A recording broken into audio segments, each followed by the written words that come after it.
Well, good morning once again. And it's been kind of a strange week for me.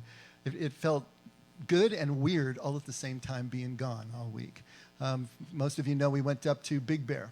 And Marion and I and Marion's parents, who are both in their mid-80s, went with us. And then our 14-year-old, who is the quietest 14-year-old you would ever see on the planet. So needless to say that everything went kind of slowly, because they only walk so fast or so far, and then everything was quiet. You know, it's funny because they are so quiet sensitive. You know, if there was something on the radio, it's like, ah. And if we were in a restaurant and someone came in who was loud, you know, they would react. And it's just like they just really are used to silence in their place. And it was interesting because in retrospect, it was exactly what I needed. And I went up there bound and determined to practice what I preach. Imagine that. I want to try to practice what I preach, which meant I was going to try to be as present as I possibly could. I was going to just go slowly. I was going to really be present and appreciate things and see them. This was my goal going up there, that I was going to be there. And everything helped. Just the natural beauty of the place. The weather was absolutely perfect. It couldn't have been any better if you ordered it from a menu. You know, low 70s, clear, dry, breezes. It was just absolutely perfect. And I came up there armed with books and cigars. All right? Now, if you think cigars are kind of weird because you got the usual ATF thing going in evangelical Christianity, you know, that we're not supposed to do, but it's a tradition with my father-in-law. He is a cigar smoker from way back, and when his wife got religion and stopped smoking, then she disallowed him from buying cigars as well. But it's okay if I do, you see.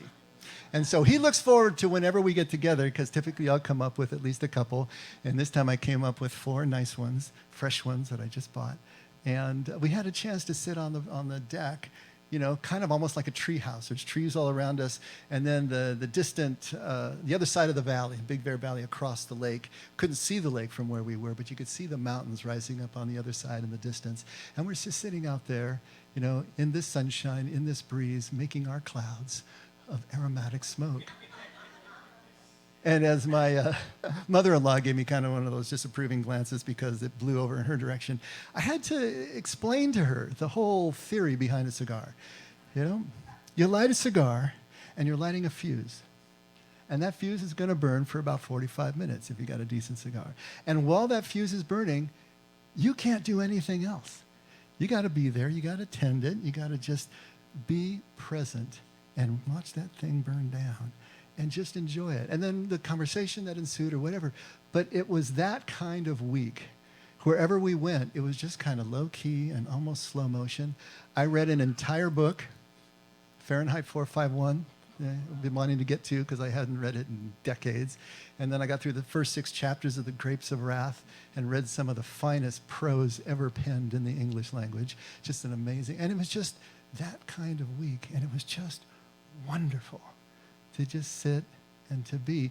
And I tried not to isolate. You know, if I was reading and then Marion and her parents would gather around the table, I'd put my book down and go join into the conversation and just listen. Marion and I took a couple of walks. You might have seen the picture of our shadows at Facebook, just walking through and smelling things. The pine, you could smell the pine. You could smell rosemary. There are other herbs growing wild along the side of the road, and you could smell that. And chipmunks were running all over the place. Never saw a squirrel, but chipmunks. If you ever watch a chipmunk, it is so interesting. They got these long, bushy tails that move like this, but the rest of their bodies jerk like a bird. It was just the weirdest thing to watch the tail all smooth and the body going, you know. But they're the cutest little things. And then we got to be serenaded by coyotes in the distance, and these coyotes' packs just went off. And it was just amazing. This was the kind of thing that was going on. And it was just taking this breath.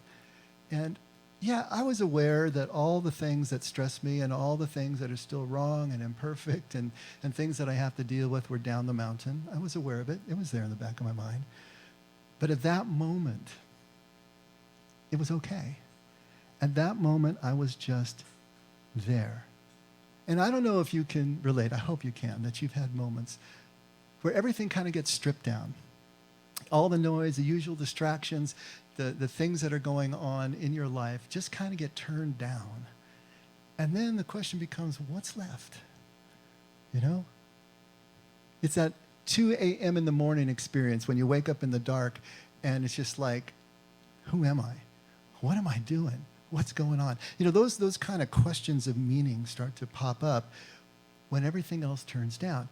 Psychologically, I think we keep ourselves busy, we keep ourselves cluttered, we keep the noise level high so that we don't have to deal with those kinds of deep questions, existential questions. What is the meaning of life? You know, it's like a joke, right? It's like an ongoing universal joke. What's the meaning of life? Because, you know, if it could have been answered, I suppose it would have by now. You know, with 10,000 years of human experience as we know it, and we still haven't answered the question. What's the meaning of life? But more importantly, what's the meaning of your life? What's the meaning of my life? And at times like this where everything gets quiet, those questions kind of bubble up to the surface. You know, like those bubbles in the geysers at Yellowstone. They just kind of bubble up and there they are. And you got to deal with them.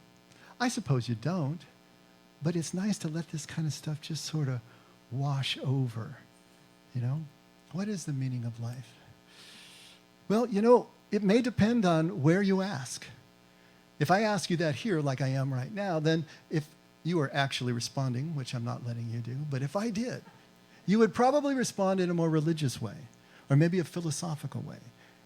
And you would try to come up with, or you would formulate your thoughts in that religious vocabulary, with those kind of ideas, more abstract, more theoretical, more theological. But if I asked you at work the same question, maybe you would answer in more of a practical way, more of a missional way. Maybe the meaning of life would be about something that you could do, a cause, something that you could change, some mark that you could make. If I asked you at home, maybe you would answer more relationally. It has to do with family. It has to do with the connection between us. You know, it seems like the question changes form. The question changes with its context. What is the meaning of our lives? How does that work? You know, if you think of a big bear moment that you've had. Think of a time when everything kind of got turned down. Maybe it was a vacation like that, where you're just on the beach or you're in the mountains. Maybe it was a camping trip, same thing, where everything is kind of stripped away and quiet and you can see the stars.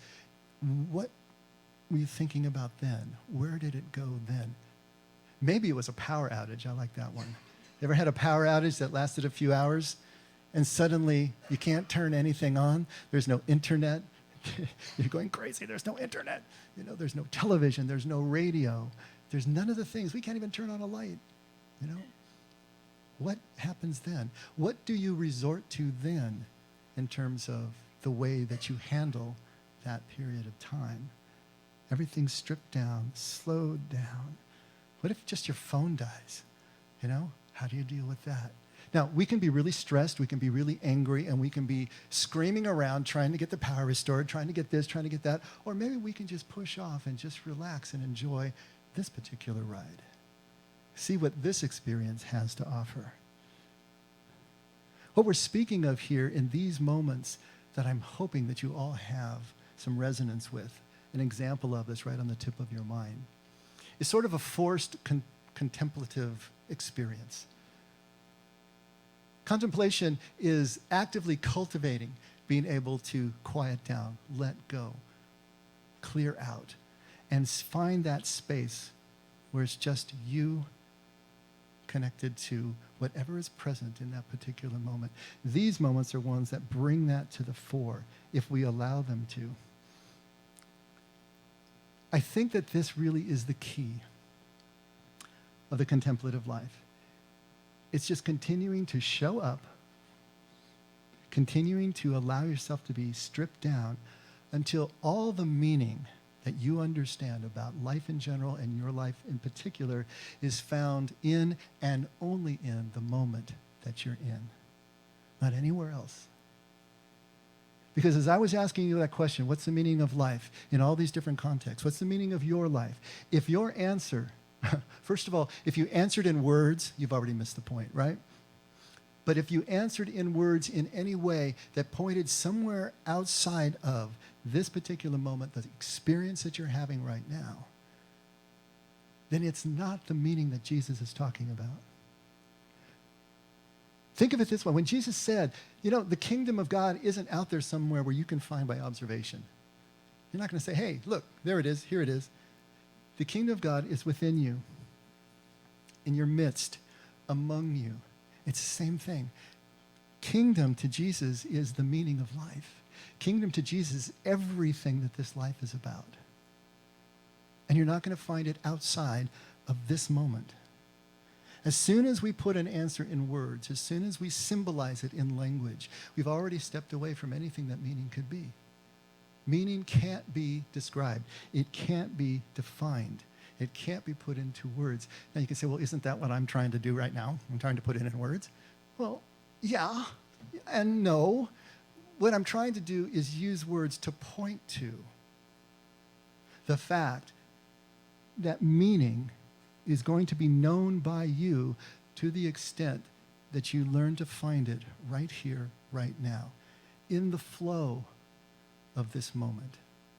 Not trying to harness anything, not trying to corral it, control it in any way, just experiencing the flow. That's what I got to do this week, was just slow down and experience what was right in front of me. To see, to smell, to taste, everything that was right in front of me. And just let that be enough. There was nothing else that needed to be added. There was no thing that I needed to accomplish in order to. It was just what was here, what was going on. Ultimately, meaning is not objective. It's not out there that we can see and describe. Meaning is subjective. Now that sounds like I'm saying meaning is relative. No, meaning is still tied to something that is deep truth, that I believe is deep truth that stands outside ourselves. But it's always rooted in this unity of all things. It's rooted in God's presence in all things. And the only way that we're going to experience, sense the truth of that meaning, the reality of that meaning, the import of that meaning, is when we're just present to it. Just letting it go. This is what Jesus is trying to talk about when he gives us all of the stories, all of the images. So let's take an example. And since we're still kind of shadowing what we're doing on Wednesday night with Khalil Gibran, let's go with that. Because a couple of weeks ago, we read his essay on giving. And I think giving is a perfect place for us to take a look and see how this works. Because the ethic of giving, the ethic of generosity in Christianity is huge. It just towers above everything. We understand that part of being Christian, or maybe the hallmark of being a Christian, is that we're generous, that we're a giving people, that we supply these things. And so this is probably a perfect moment for me to do a tithing message now, isn't it? You can say this whole last 10 minutes was just a wind up to do a tithing message. No, I'm not going to go there. I wouldn't do that to you. This idea of giving, we need to take a look at from that other perspective, the same way that we're trying to look at meaning from another perspective. Instead of it being an objective thing out there that we need to do or fulfill, it's something intrinsic to ourselves. It's just who we are, or part of this moment. So the same thing with giving. Let me ask it this way to you. Does God care if we give? Think about that for a second. Does God care if we give anything at all? Did God command us to give? Did God define what we're supposed to give? Now, the knee-jerk reaction to that is yes, yes, and 10%, right? Yes, we're supposed to give. God cares. He commanded us to give, and we're supposed to give 10%. That's what the tithe is all about. But let's break that down. Let's move back. And instead of just a knee-jerk reaction, if giving is a rule, if God commanded us to give, then giving becomes an obligation. Right? If we're commanded to give, it's a rule, then it's an obligation. If God told us 10%, as soon as we attach an amount to our giving, what does it become? A tax. If it's a commandment, it's an obligation. if we attach an amount to it, then it's a tax. And if we're expecting anything in return, then it's a transaction. And so we got to be really careful with what we think about giving and the normal way that we think about it. Because I guarantee you, 8+ % of the giving is either a tax, an obligation, or it's a transaction. It's not giving in the way that Jesus understood giving, in the way that he was trying to understand. Help us to understand what giving is all about. I don't believe that God cares about our gifts, but I believe he cares deeply about the giver and the receiver and the connection between the two. That's what he's interested in. He's interested in the meaning that passes between giver and receiver, in that moment of flow between them. That's what he's trying to get at. He's trying to get us to a place that allows a flow to happen, an experience to happen, a connection to happen that will look like giving, but won't be the motivation that we normally have to make the transaction, if that makes any sense. I think that there are attributes to giving. There are ways that we can start to take a look at. If we take giving that Jesus is talking about and start to move it around and take a look at it from different sides, we can see certain attributes that maybe can help us to dial in. Remember, the words are just pointers to try to get us closer and closer to what this is all about and what this looks like in our lives. And so I want to use this little prose poem by Khalil Gibran and see if that can help us get to the place. But it's going to connect with Jesus' words at every turn. In fact, on the handout, I list Matthew 5, verses 38 to 48, as a great place for you to look up and see Jesus talking about different attributes of giving.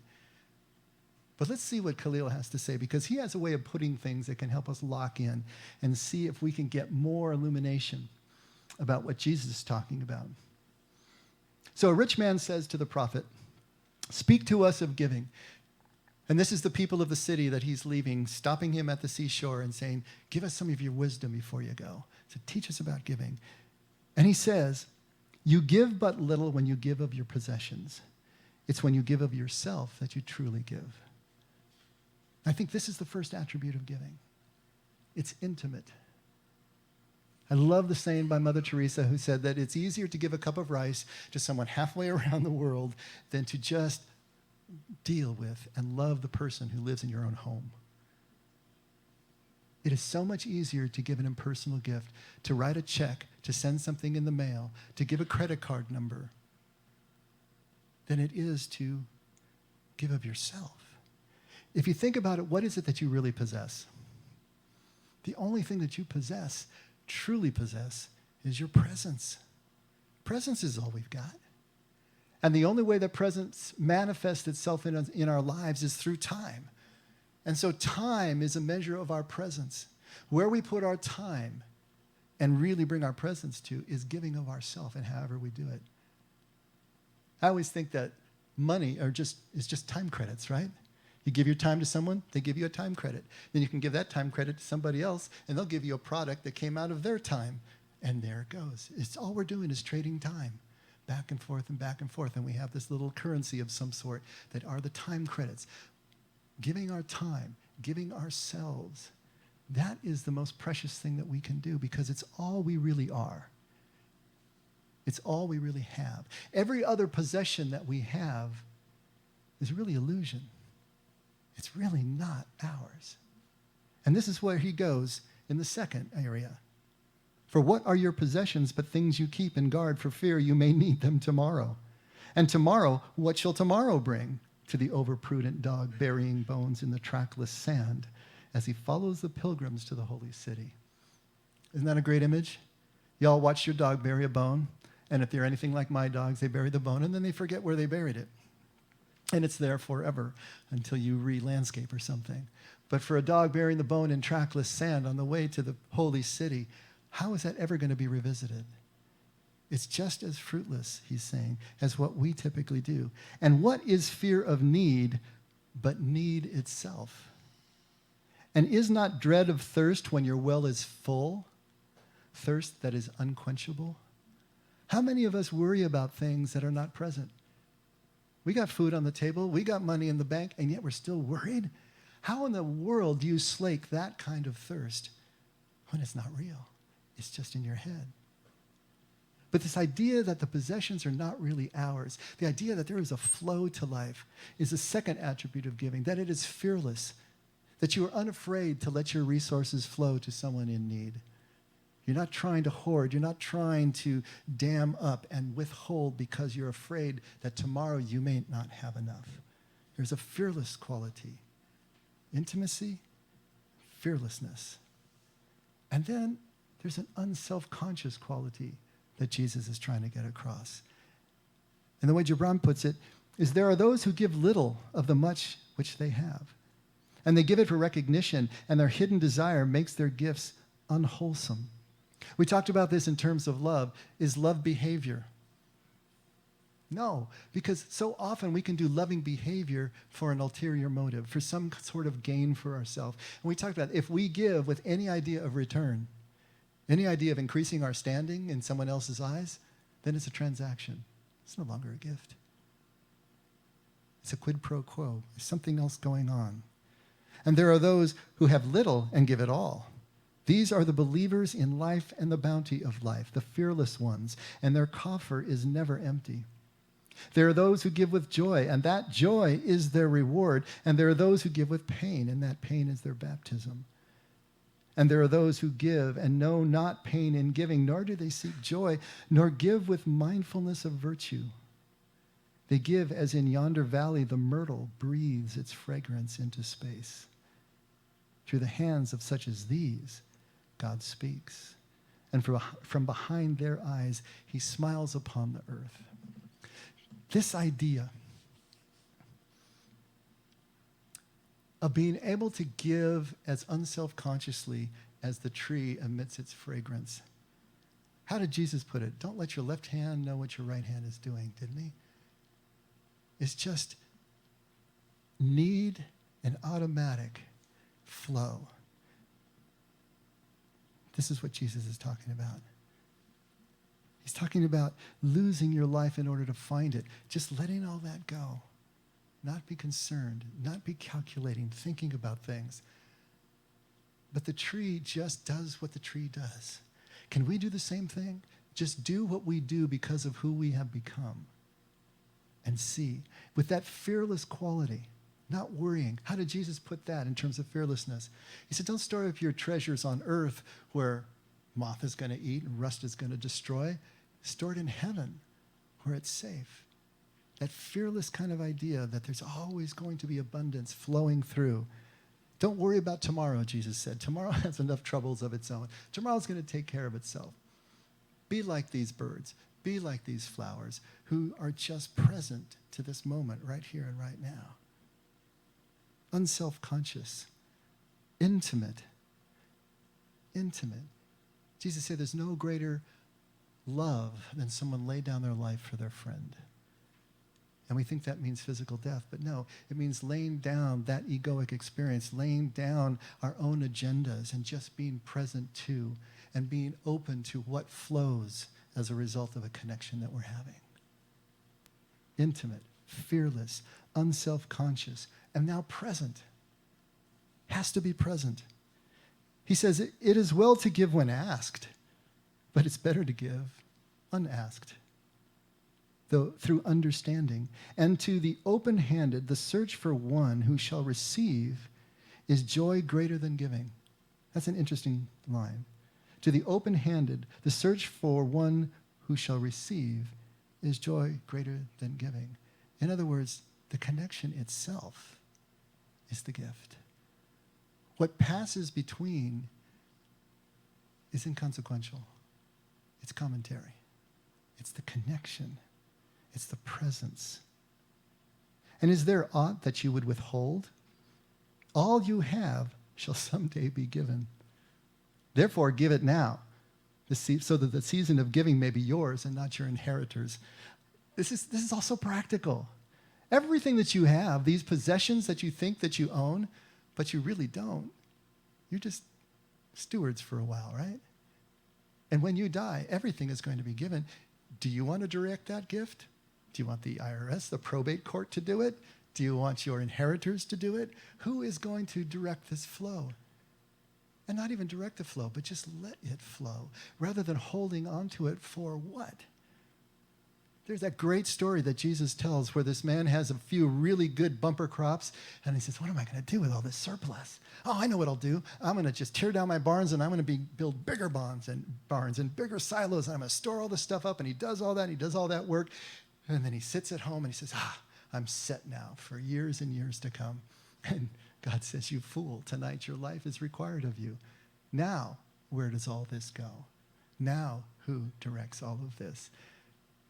Presence, present. The giving is here. It's now. It's part of the flow. It doesn't have agenda that bleeds over into some other moment or context. Giving, according to Jesus, is unconditional. You often say, I would give, but only to the deserving. Ooh. The trees in your orchard say not so, nor the flocks in your pasture. They give that they may live, for to withhold is to perish. Think about that for a second. The trees, they give in order to live, because to withhold is to perish. What's the life cycle of the tree? In the fall, they drop their leaves. Those leaves go into the ground. They create the compost. They create the fertility of the soil. The flowers come up. The fruit comes up. And then it falls, and it has seeds that create the next cycle of life. To withhold is to already be dead.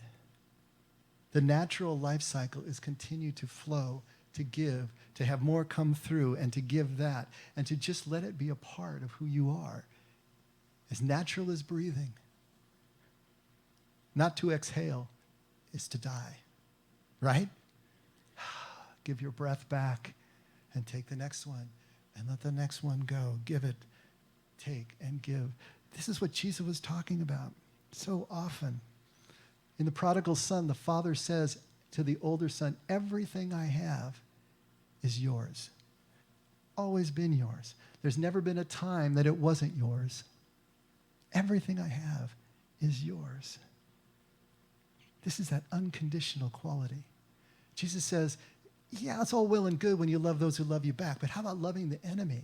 The one that you have judged unworthy, undeserving, the one that you think is not even in the ballpark of being in line to get anything from you. That's the one that you love. That's the one that you give to. Surely he who is worthy to receive his days and nights is worthy of all else from you. If he's there breathing, if the sun is falling on him, if the rain is falling on him, Jesus says, God sees everything as equal. The sun and the rain fall on the just and the unjust alike. If someone is before you breathing air, if they're worthy of their days and their nights, they're certainly worthy of something from you. And he who has deserved to drink from the ocean of life deserves to fill his cup from your little stream. Great images here. All I have is yours. It is so hard for us to understand the immensity of that statement. And the only place that that can take us is to humility. And this sixth quality of giving is to be humble. The way Gibran puts it, what desert is greater? What desert greater shall there be than that which lies in the courage and the confidence, nay, the charity of receiving? That's a difficult line, but look what he's saying. What desert greater shall there be than that which lies in the courage and the confidence, nay, the charity of receiving? The desert is a place where everything is stripped to its bare essentials. It looks empty.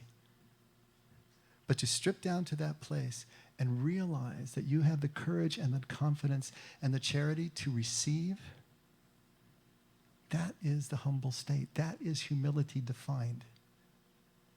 What is humility really? What is humility all about? To be humble. To be humble is to see you as you really are, to see yourself as you really are, to see that we are receivers, first and foremost. Anything that we have to give is only because we received it first. Leonard Sweet has a great way of putting this. He says, we all really have a God complex. We like to be givers and not receivers. Why? Because the giver is in the superior position. The giver is the one who has at least the illusion of control. I've got resources. I've got stuff. I can decide where it goes. I can decide who's deserving or who's not. That's God's position. We like that position. How hard for us is it to simply receive? When you get a compliment, how hard is it for you to just say, thank you? Do you try to minimize it? Do you try to move around? Oh, it's not me, it's the Lord. No, we do these things. Why is it so hard for us to just receive and say thank you? Because it's so hard for us to be humble. It's so hard for us to see that in the final analysis, we are completely dependent on everything. We don't really own anything except our presence. Our next breath is not guaranteed to us. That is too frightening a place for most of us to be, that place of humility. That's the desert. But if we can have that courage, that confidence, and even that love to understand who we really are, then this whole cycle can commence. We can freely receive, as Jesus says, freely you have received, now freely give. Same idea. But we have to acknowledge that we have freely received. Not that we earned it, not that we're entitled, and someone else has to earn and become entitled before we let flow. No. Once we realize how freely we have received, then the humility allows us to freely give. And who are you that men should rend their bosom and unveil their pride, that you may see their worth naked and their pride unabashed? See first that you yourself deserve to be a giver, an instrument of giving. For in truth, it is life that gives unto life, while you who deem yourself a giver are but a witness. What's our key scripture here that we say over and over? At least I say it over and over again. We love because he first loved us. What is it that we really own that is ours? Everything we have was given to us. Even our presence, which is the only thing we really possess, it was given to us. This life, this love, everything was given to us. To receive that, to understand that, to take that in and make that the basis of who we are, that kind of humility is something so few of us can actually live with. That amount of uncontrollability, that amount of uncertainty, to just throw ourselves on the lap of our God and say, I trust you. This is going to continue. This breath can continue. And then he finishes with, and you receivers, and you are all receivers. That's kind of like we're saying, hey, everybody's recovering from something. Everybody's receiving here. You receivers, and you are all receivers. Assume no weight of gratitude. Assume no weight of gratitude? Lest you lay a yoke upon yourself and upon him who gives. Rather, rise together with the giver on his gifts as on wings. For to be over-mindful of your debt is to doubt his generosity, who has the free-hearted earth for mother and God for father. At first blush, this sounds so wrong. What is he saying? Assume no weight of gratitude? You finally got to the point where you're willing to be a receiver, but you're not going to feel grateful for it? He's using some hyperbole there. What's he talking about? He's saying to be over-mindful of the debt is to bring the pride back into the situation, isn't it? I should be above this. I should not have this debt. But as soon as you do that, you're negating the generosity of the giver, and you're bringing yourself back out of this cycle, this free cycle. Freely you have received, now freely give. We're not doing that anymore, even in the negative as well as the positive. Can we just stay with the flow? Can we just stay with the cycle? freely you have received, freely give. These are these attributes of giving that I think are so essential for us to understand. That giving the way Jesus talks about giving, this state of being in flow with spirit and with everything around us, is intimate, it's fearless, it's unself-conscious, it's present, it's unconditional, and it's humble. Take a look at those 6. Think about them for a second. Look at them, because I believe that they are also the attributes of meaning and meaning of life, meaning of our lives. There is no sense of meaning that we can attain in this life that is not intimate and fearless and unself-conscious and present and unconditional and humble. The meaning of life that Jesus is talking about, the experience of kingdom that Jesus is talking about, is a moment in which all these things are present. A moment in which we've just allowed ourselves to be unself-consciously aware. And this moment of meaning is all of these at the same time. This is why I believe that God doesn't care about our gifts. He's not commanding us to give. But he knows when we have that sense of meaning, when we have the sense of having entered kingdom, right? We can't be separated from the moment of connection, which is part of this flow. The gift will ensue, whatever it is. It may be non-physical, it may be non-material. The connection itself is the real gift. The transaction is just commentary. It's just what happens. But to allow yourself to move into this moment, the meaning won't be separated from the giving or from the moment of connection. We love because he first loved us. This is what he's trying to get across to us. It is taking life and turning it around and looking at it from a completely different side. And seeing that it's not the outward things that we do that sanctify. It's the connection inside that flows outward that comes from the sacred ground. This is the deep, deep truth Jesus is trying to get across to us. And meaning and giving and love and redemption and salvation and forgiveness, all of these things are of the same piece. They're all different, just different ways of saying the same thing. Part of this relationship that we have with each other and our God. To experience them is to experience them this way. There was one morning that I got up before dawn, up in the mountains, up in Big Bear. And I got up and I made myself a cup of coffee, and it was still dark and everyone was still asleep. And I went out onto the balcony, and I'm just standing there with my steaming coffee. And I'm looking out, the trees are right there, the distant mountains on the other side of the lake, and I'm watching it just lighten until finally the sun crests, and then you have that golden light on the leaves and the way it's playing across at that steep angle, and just watching and being aware of this whole ball turning with me on it. You know, it's amazing how fast it moves if you pay attention, isn't it? Have you ever just sat and watched the light change? How the shadows move across your room? If you just give them 15 or 20 minutes, they're not where they were. How fast we're turning if you just be aware of the quality of the light and where the light is going. And I'm just sitting there. My coffee tasted great. The air was perfect. You know, it was just all there. Everything felt right. Everything felt in its place. Even though none of my circumstances had changed. There I was. How did that happen? How did I find a sense of meaning, a sense of purpose, just standing there drinking a cup of coffee and doing absolutely nothing? Nothing I'm trained to do, nothing I've been working toward.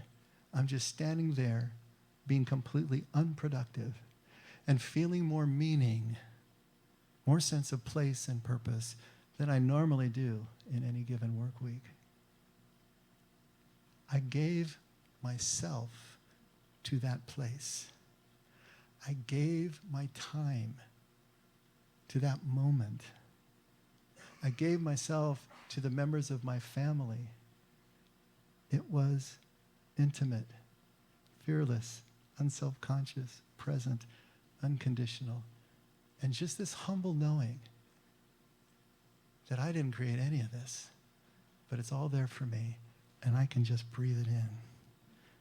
The meaning became real for that moment. And then the next moment, it's gone again. Why? Because I withheld. I went back into a defensive crouch. I started worrying again. But here's the catch, and not the catch, here's the key to it all. I now know where to look for meaning, for salvation, for connection, for forgiveness, for deliverance. And if I found it once, I can find it again. And if I miss it in this moment, there's another moment coming around the corner, and I can pick it up like the next bus and ride that thing. Meaning exists for the moment in which you find it. And you will only find it in the moment in which you are living right now. It doesn't last. It doesn't keep. Like the manna, you can't bottle it. You must become present to it every single moment. And if that sounds like a lot of work at first, yeah, but you get better and better at it. And the good news is you can't lose it. You can only become unaware of it and then present to it again. That is the meaning of life that can't be put into words, but is so real if you'll just let it be. Let's pray.